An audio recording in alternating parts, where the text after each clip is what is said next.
printing presses churning out newspapers late into the night. The news media has blossomed in Turkey over the last 20 years. This facility alone prints 8 different daily newspapers every night.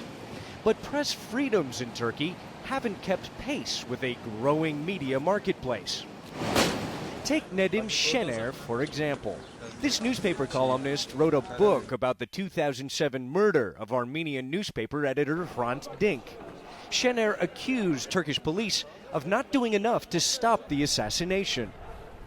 Soon after, Şener found himself in court on charges of defamation and the publication of secret documents, and facing a possible 32 years in prison. That's more jail time than the accused murderer himself potentially faces. When I started journalism, conditions weren't as hard. Today, however, there's direct pressure from the government. They can easily corner a reporter they don't like for news they don't like and force you to be fired. The media watchdog organization Reporters Without Borders says Turkey's press freedoms rating dropped from 102 in 2008 to 138 out of 178 countries this year. Why? Because of the, quote, frenzied proliferation of lawsuits, incarcerations, and court sentencing targeting journalists. This week, Turkey's president defended his government's record. But everyone is free to write, express their views, speak to those views, and give lectures and so on. So, in that sense, Turkey is no different than any EU country. We've always had to work under pressure. And it is the same now.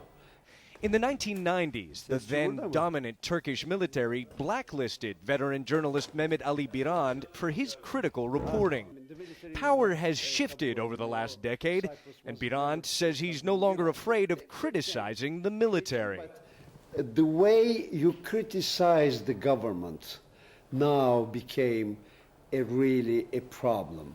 You can criticize the government, but with a certain degree. You should not go beyond some borders. Then the boss gets nervous. Birand's employer, Doğan Media Group, is the biggest media conglomerate in Turkey and a business partner of CNN's parent company, Turner Broadcasting. Last year, the Turkish government imposed a $2.5 billion tax fine on Doğan Group. Tuesday's European Union report argues that fine was politically motivated. Many Turkish journalists say it created an atmosphere of self-censorship in which writers and editors think twice before publishing something critical of the Turkish government. Ivan Watson, CNN, Istanbul.